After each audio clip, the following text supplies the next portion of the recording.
नमस्कार, मैं हूं विनय मिश्रा और आज बात मध्य प्रदेश की विधानसभा सीट दतिया की। दतिया जिसने राजनीति में उथल पुथल कर दिया। दतिया सिर्फ मध्य प्रदेश की एक विधानसभा सीट नहीं बल्कि सत्ता, संगठन और सियासी विरासत की एक ऐसी जमीन है जहां हर चुनाव एक नई कहानी लिखता है। एक तरफ था भाजपा का वर्षों पुराना किला, एक ऐसा किला जिसकी पहचान बने नरोत्तम मिश्रा। वो नरोत्तम मिश्रा जिनका नाम मध्य प्रदेश की राजनीति में प्रभाव, रणनीति और संगठन की ताकत के साथ लिया जाता रहा।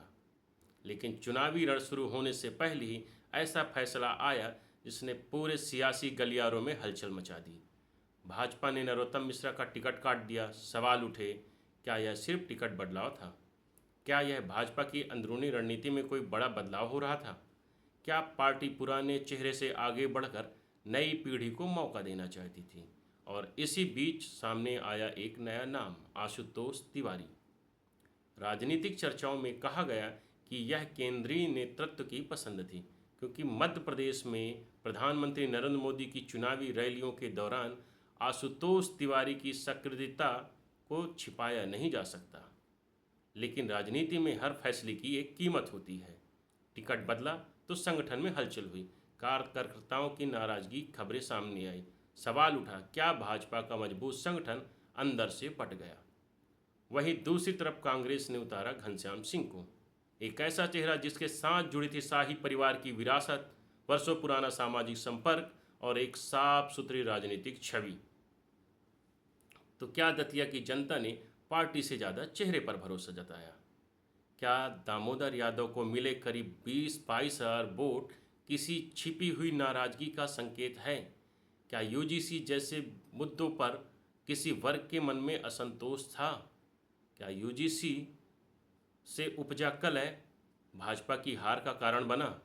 और क्या दतिया का यह चुनाव उसी बदलती राजनीति की तस्वीर है जिसकी झलक बिहार की बांकीपुर सीट पर भी दिखाई दी, जहां दशकों पुराने भाजपा प्रभाव वाले क्षेत्र में प्रशांत की जन सुराज पार्टी ने चुनौती खड़ी कर दी। आज के इस विश्लेषण में हम बताएंगे दतिया चुनाव की पूरी राजनीतिक कहानी, नरोत्तम मिश्रा के टिकट कटने से लेकर घनश्याम सिंह की जीत तक, आशुतोष तिवारी के उभार से लेकर दामोदर यादव के वोट बैंक तक, और उस सवाल तक, आखिर दतिया ने भाजपा और कांग्रेस दोनों को क्या संदेश दिया? क्यों भाजपा नरोत्तम मिश्रा का टिकट काटते ही जमीन पर आ गई और कांग्रेस मजबूत पकड़ बना ली? दतिया लंबे समय तक भाजपा की एक मजबूत राजनीतिक जमीन रही है। इस सीट पर भाजपा की पहचान सिर्फ पार्टी संगठन से नहीं बल्कि एक बड़े चेहरे से भी जुड़ी रही। नाम था और चेहरा था नरोत्तम मिश्रा। नरोत्तम मिश्रा ने दतिया की राजनीति में अपनी अलग पहचान बनाई। उनकी पकड़ कार्यकर्ताओं पर थी, संगठन में प्रभाव था और सरकार में उनका कद भी बड़ा था। इसी वजह से जब भाजपा ने टिकट वितरण में बदलाव किया तो राजनीतिक हलचल होना स्वाभाविक था। बात नरोत्तम मिश्रा के और नरोत्तम मिश्रा के टिकट कटने की। राजनीति में किसी बड़े नेता का टिकट कटना हमेशा कई सवाल खड़े करता है। उसके कद, उसके सम्मान और उसके ओहदे को भी सामने लाना पड़ता है। क्या पार्टी ने चुनावी गणित बदला? क्या स्थानीय फीडबैक अलग था? क्या भाजपा नए चेहरे के साथ भविष्य की राजनीति तैयार करना चाहती थी? भाजपा जैसे पार्टी में उम्मीदवार चयन कई स्तरों पर तैयार होता है। संगठन की रिपोर्ट, स्थानीय समीकरण, जीतने की संभावना और जनता के बीच की स्वीकार्यता, इन सभी पहलुओं को देख करके भाजपा हमेशा टिकट वितरण करती है। राजनीतिक विश्लेषकों का मानना रहा है कि भाजपा इस सीट पर नए प्रयोग के मूड में थी, लेकिन यह फैसला भाजपा के लिए आसान नहीं था और भाजपा के लिए कलह बन गया, क्योंकि नरोत्तम मिश्रा सिर्फ उम्मीदवार नहीं थे बल्कि एक पूरा राजनीतिक नेटवर्क थे। दूसरा फैक्टर था आशुतोष तिवारी की एंट्री और मोदी फैक्टर। आपको बता दें कि आशुतोष तिवारी कोई ऐसे मामूली व्यक्ति नहीं है। नरोत्तम मिश्रा की जगह आशुतोष तिवारी को टिकट मिलना अपने आप में बड़ा राजनीतिक संदेश था। आशुतोष तिवारी को संगठन से जुड़े सक्रिय चेहरे के रूप में देखा गया। राजनीतिक गलियारों में यह चर्चा भी रही है कि प्रधानमंत्री नरेंद्र मोदी के मध्य प्रदेश दौरे और चुनावी कार्यक्रमों के दौरान उनकी सक्रिय भूमिका रही है। और उनके खास भी और चहेते भी रहे हैं। इसी कारण विरोधियों ने इसे केंद्रीय नेतृत्व की पसंद से जोड़कर देखा। राजनीति में कई बार टिकट सिर्फ वर्तमान चुनाव के लिए नहीं होता है। कई बार पार्टी भविष्य की तस्वीर देखकर फैसला करती है, और फैसला क्या भाजपा दतिया में नई पीढ़ी को आगे बढ़ाना चाहती थी।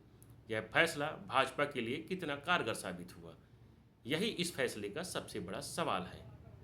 तीसरा फैक्टर, नाराज कार्यकर्ता और भाजपा के अंदर चुनौती। नरोत्तम मिश्रा का टिकट करना भाजपा के कार्यकर्ताओं में नाराजगी तो था ही, अंदरूनी कलह भी था। किसी बड़े नेता का टिकट कटना बदलना सिर्फ नेता को प्रभावित नहीं करता, उसका कार्यकर्ता से जुड़े लोग वोट बैंक भी प्रभावित करता है। नरोत्तम मिश्रा समर्थकों में नाराजगी की खबरों ने भाजपा के सामने संगठनात्मक चुनौती खड़ी कर दी, क्योंकि भाजपा की सबसे बड़ी ताकत उसका बूथ मैनेजमेंट कार्यकर्ता नेटवर्क माना जाता है। लेकिन जब कार्यकर्ता भावनात्मक रूप से जुड़ा हो और अचानक समीकरण बदल जाएं, तो जमीन पर असर छोड़ सकता है, और यही हुआ दतिया विधानसभा उपचुनाव में। दतिया भाजपा के लिए सबसे बड़ी परीक्षा थी। चौथा फैक्टर था दामोदर यादव के 22,000 वोट का रहस्य। दतिया चुनाव में एक और आंकड़ा चर्चा में रहा है। दामोदर यादव को मिले लगभग 22,000 वोट।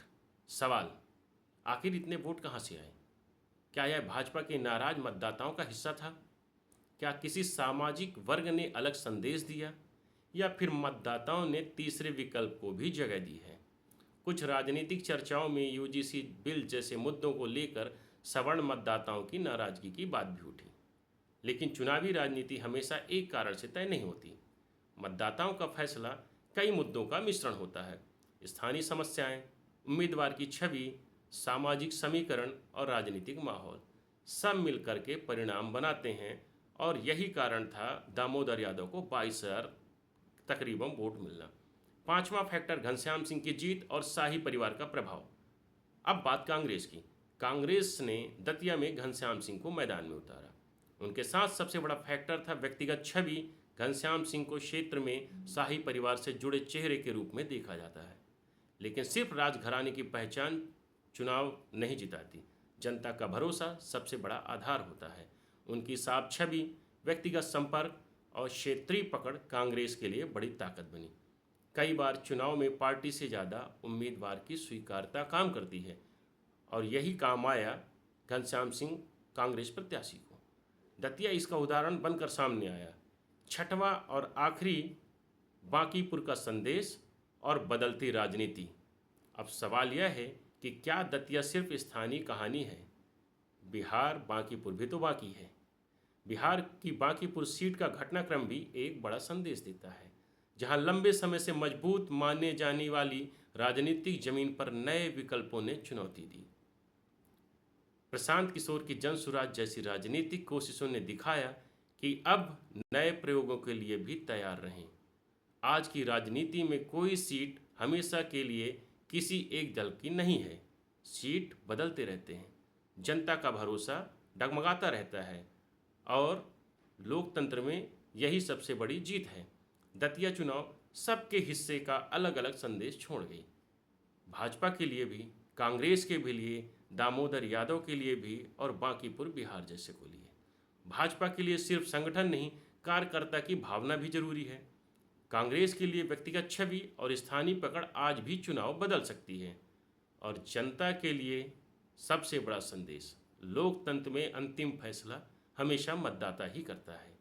नरोत्तम मिश्रा का टिकट कटना, आशुतोष तिवारी का उभरना, दामोदर यादव के वोट और घनश्याम सिंह की जीत, ये सारे पहलू हैं। ये सभी घटनाएं मिलकर दतिया की एक ऐसी राजनीतिक कहानी लिखते हैं जिसमें सत्ता से ज़्यादा महत्वपूर्ण है जनता का भरोसा। और यही लोकतंत्र की सबसे बड़ी ताकत है, और यही लोकतंत्र की सबसे बड़ी जीत है। उम्मीद है आप लोग लोकतंत्र से सबक सीखेंगे, और जिसे सभी पार्टियों को सीख लेने की आवश्यकता है। भाजपा के किले में सेंध लगाने का काम जिस तरह से कांग्रेस और बांकीपुर बिहार में प्रशांत किशोर ने किया है, इसे भाजपा को सीख लेने की आगे आवश्यकता है। नमस्कार, देखते रहिए दिव्य कीर्ति न्यूज।